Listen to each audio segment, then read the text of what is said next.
నమస్కారం. కథను వినబోయే శ్రోతలకు చందమామ కథలు బై ఆర్కే స్వాగతం. మీకు ఈ కంటెంట్ నచ్చితే లైక్ చేయండి, బంధుమిత్రులతో షేర్ చేయండి, సబ్స్క్రైబ్ చేసి గంట సింబల్లోకి ఆల్ కూడా నొక్కండి.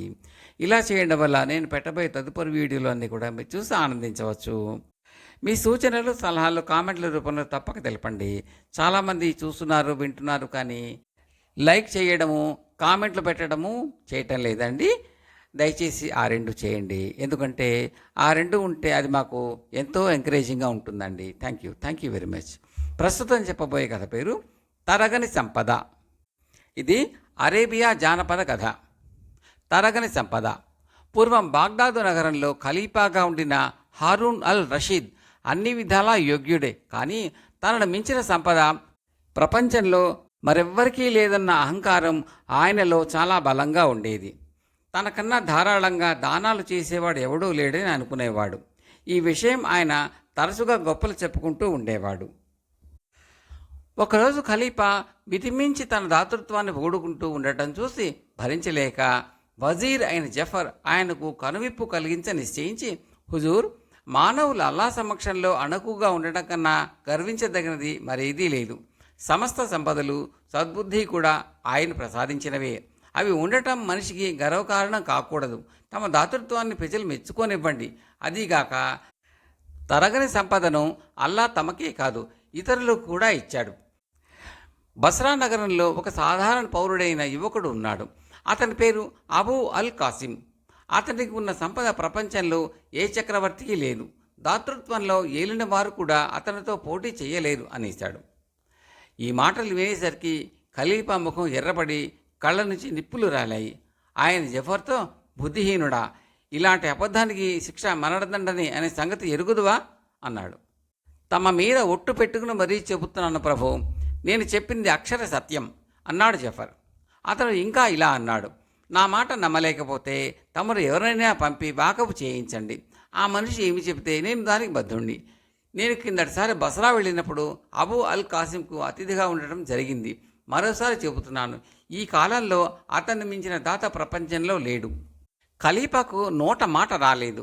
పట్టరాని కోపంలో ఆయన జఫర్ను నిర్బంధించమని భటులకు సంగీ చేసి అక్కడ నుంచి త్వరగా జుబేదా రాణి మందిరానికి వెళ్ళిపోయాడు. ఆయన ముఖం చూసిన జుబేదా రాణి తెల్లబోయింది. ఆమె ఆయనకు గులాబీ వాసన గల నీరు తాగటానికి ఇస్తూ, ఇది తాగి శాంతించండి అన్నది. ఆ లుచ్చ జఫర్ మూలంగా శాంతి లేకుండా పోయింది. వాడు నాకు ఎదురు చెప్పటమే కాక నన్ను కాదని ఊరు పేరు లేని వెధవలను ఆకాశానికి ఎత్తుతున్నాడు అంటూ ఖలీఫా జరిగిందంతా చెప్పాడు. జఫర్ ప్రాణానికి పెద్ద ముప్పే వచ్చి పడిందని గ్రహించిన జుబేదా ఒక చెంప ఖలీఫాను సమర్థిస్తూనే, ఎవరినన్నా బస్రాకు పంపి విచారణ జరిపిన దాకా ఎంతో అనుభవజ్ఞులైన జఫర్ను శిక్షించడం మంచిది కాదు అని సలహా ఇచ్చింది. జుబేదా మాటల ప్రభావంతో ఖలీఫా మనస్సు చాలా వరకు శాంతపడింది. అందుచేత ఆయన, నేను మాత్రం నిజం తెలుసుకోకుండా జఫర్ను ఎందుకు శిక్షిస్తాను? నా కళ్ళతో చూస్తే గాని నేను దేన్ని నమ్మలేను. అందుచేత నేనే స్వయంగా వెళ్ళి బస్రాలో ఉండే అబూ అల్ కాసిమ్ను చూస్తాను. జఫర్ అతిశయోక్తులు చెప్పి ఉంటే వాడికి ఉరిశిక్ష తప్పదు అన్నాడు. ఒంటరిగా వెళ్ళవద్దని జుబేదా ఎంత బతిమాలినా వినిపించుకోకుండా ఖలీఫా ఒక వర్తకుడిలాగా వేషం వేసుకుని బస్రాకు బయలుదేరి వెళ్ళాడు. ఆయన క్షేమంగా బస్రా చేరి ఆ నగరంలోని ఒక పెద్ద సత్రంలో దిగాడు. భోజనమైనా చేయకుండానే ఆయన సత్రం చౌకీదారును కలుసుకుని, ఈ ఊళ్ళో అబూ అల్ కాసిం అనే యువకుడు ఉన్నాడట. అతను చేసే దానాలు మహారాజులు కూడా చేయలేరట కదా, నిజమేనా అని అడిగాడు. చౌకీదారు తల ఆడించి, అల్లా అనుగ్రహం, ఆ మహానుభావుడి దయకు పాత్రుడు కానివాడు ఒక్కడైనా ఉన్నాడా? నాకు 100 నోళ్లు ఉన్నా సరే అతని దానాలను వర్ణించలేను అన్నాడు. ఇంతలో ఇతర వర్తకులు దిగటం వల్ల చౌకీదారు వారి కోసం వెళ్ళిపోవలసి వచ్చింది. ఖలీఫా ఆ రాత్రికి అంతటితో తృప్తిపడి మర్నాడు ఉదయమే లేచి దుకాణాలు ఉండే బజారు కేసి వెళ్ళాడు. దుకాణాలు తెరవగానే ఒక దుకాణదారును కలుసుకుని అబూ అల్ కాసిం ఇంటికి దారి అడిగాడు. మీరు దూర ప్రాంతం నుంచి వచ్చినట్టున్నది. రాజభవనంలో రాజుగారిని ఎరుగని వాళ్ళు ఉండవచ్చునేమో, కానీ ఈ నగరంలో అబూ అల్ కాసిం ఇల్లు తెలియని వారు లేరు అన్నాడు దుకాణదారు. నేను దూరం నుంచే వచ్చాను. వచ్చింది కూడా ఆ యువకుని చూడడానికే అన్నాడు ఖలీఫా దుకాణదారుతో. దుకాణదారు ఖలీఫా వెంట ఒక కుర్రవాణ్ణి పంపాడు. అబూ అల్ కాసిం భవనం చుట్టుపక్కల పాలరాతితో కట్టారు. దాని ద్వారాలకు వెలలేని ఆకుపచ్చమణి శిలలు తాపారు. భవనం ముందు ఆవరణలో కొంతమంది బానిసలు ఆటలలో మునిగి ఉన్నారు. ఖలీఫా ఒక బానిసను సమీపించి ఇంటి యజమానిని చూడటానికి బాగ్దాదు నుంచి ఒక అపరిచితుడు వచ్చినట్టు చెప్పమని లోపలికి పంపాడు. ఈ కబురు అందగానే అబూ అల్ కాసిం అతిథికి స్వాగతం చెప్పడానికి బయటికి వచ్చి మృదువుగా స్వాగత వచనాలు పలికి ఖలీఫాను చెయ్యి పట్టుకుని ఒక అందమైన హాలులోకి తీసుకుపోయాడు. గది 4 గోడల వెంబడి జరీ అంచులు గల సిల్క్ తొడుగులు గల మెత్తలు ఉన్నాయి. ఇద్దరూ వాటి మీద ఆసీనులైనాక 12 మంది బానిసలు కెంపులు పొదిగిన స్ఫటిక పాత్రలో ద్రాక్షసారా తెచ్చారు. వారి వెనకగా 12 మంది ఆడపిల్లలు పింగాణి పాత్రలలో పళ్ళు, పూలు, బంగారు పాత్రలో షర్బతు తెచ్చి ఇచ్చారు. వాళ్ళు తెచ్చిన పానీయాలు చవి చూడగానే తన భవనంలో అటువంటి పానీయాలు ఎన్నడూ లేవని ఖలీఫాకు తెలిసిపోయింది. మరొక గదిలో ఖలీఫాకు బంగారు పళ్ళలలో భోజనం పెట్టారు. ఆ భోజన పదార్థాలన్నీ కూడా ఉత్తమోత్తమంగానే ఉన్నాయి.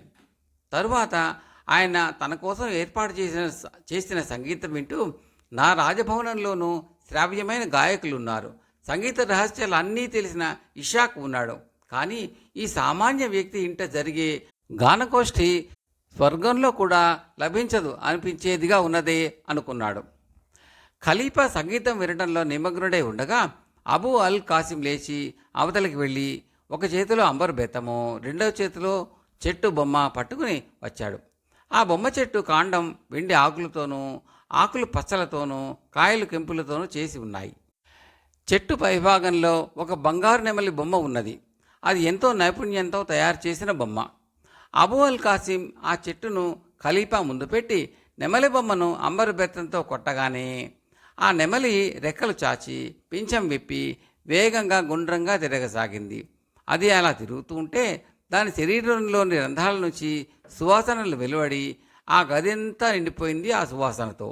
కానీ హారూన్ చేరగలబడి కూర్చుని ఈ వింత వస్తువును చూసి ఆనందించడం ప్రారంభించేసరికల్లా అబూ అల్ కాసిం చప్పున ఆ బొమ్మను తీసేసుకుని అవతలికి వెళ్ళిపోయాడు. ఇదే మనిషి, అతిథి సత్కారం అంటే ఇలా ఉంటుందా ఎక్కడన్నా? జఫర్ చెప్పినంత కాకపోతే మానే, కనీసం ఈ మనిషికి మామూలు మర్యాదలు కూడా తెలిసినట్టు లేవే. ఆ పక్షి బొమ్మను అడిగేస్తానని భయపడ్డాడు లాగా ఉంది. ఈ మనిషి గొప్పతనాన్ని స్వయంగా చూడరావటం మేలే అయింది అనుకున్నాడు ఖలీఫా. ఆయన ఇలా అనుకుంటూ ఉండగా అబూ అల్ కాసిం ఒక అందమైన బానిస కుర్రవాడిని వెంట పెట్టుకుని తిరిగి వచ్చాడు. ఆ కుర్రవాడు ముత్యాలు కూర్చిన చెంకీ దుస్తులు ధరించి ఉన్నాడు. వాడి చేతిలో ఒక పాత్ర ఉన్నది. అది ఒకే కెంపురాయి నుంచి మలచిన పాత్ర. ఆ పాత్ర నిండా సారా ఉన్నది. బానిస కుర్రవాడు ఖలీఫాకు వందనం చేసి ఆ పాత్రను ఖలీఫాకు అందించాడు. ఖలీఫా అందులోని సారాన్ని తాగేసి చూస్తే దాని నిండా తిరిగి సారా నిండి ఉంది. దాన్ని మళ్ళీ తాగి ఖలీఫా బానిస కుర్రవాడి చేతికి ఇస్తూ అది మూడోసారి కూడా సారాతో నిండి ఉండటం గమనించాడు. ఈ అక్షయ సారా పాత్ర నెమలి బొమ్మ కన్నా కూడా అద్భుతంగా తోచింది ఖలీఫాకు. దీని మర్మం ఏమిటి అని ఆయన అబూ అల్ కాసింను అడిగాడు.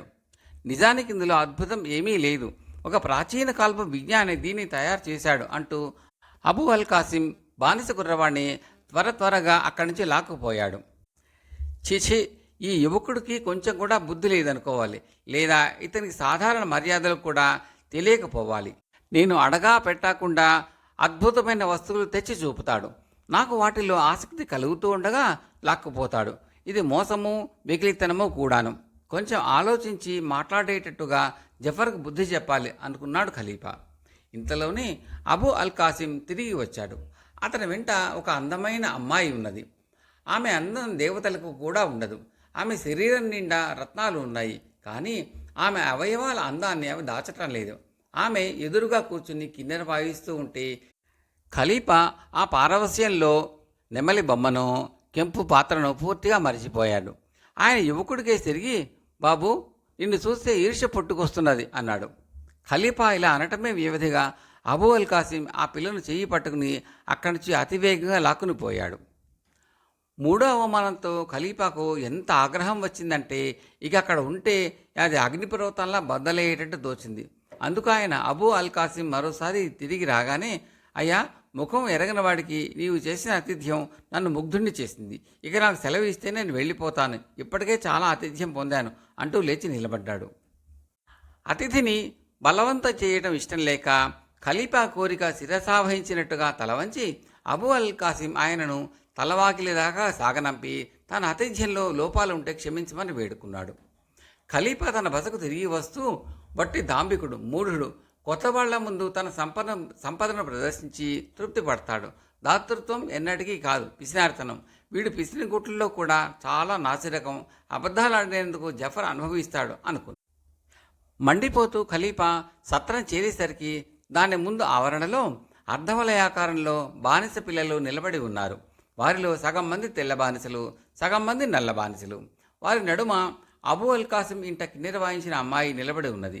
ఆమెకు కుడివైపున కెంపు పాత్ర పట్టుకుని బానిస కుర్రవాడు, ఎడమ పక్కన మరొక కుర్రవాడి చేతిలో నెమలి చెట్టు ఉన్నది. ఖలీఫా ఆవరణలోకి అడుగు పెట్టగానే బానిసలందరూ ఆయన ముందు సాష్టాంగపడ్డారు. బానిస పిల్ల ముందుకు వచ్చి ఖలీఫాకు ఒక లేఖ ఇచ్చింది.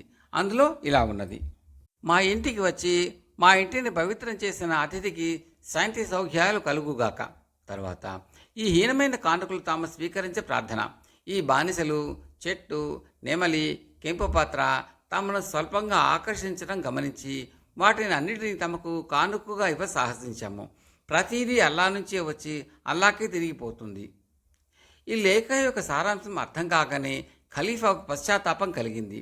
ఈ యువకుడిని ఎంతగా అపార్థం చేసుకున్నానో. నీ విశాల హృదయం ఏమైంది హారూన్? నాకు అసలు విశాల హృదయం అంటూ లేనే లేదు. విశ్వాసపాత్రుడైన జఫర్, అల్లా నిన్ను కటాక్షించుగాక.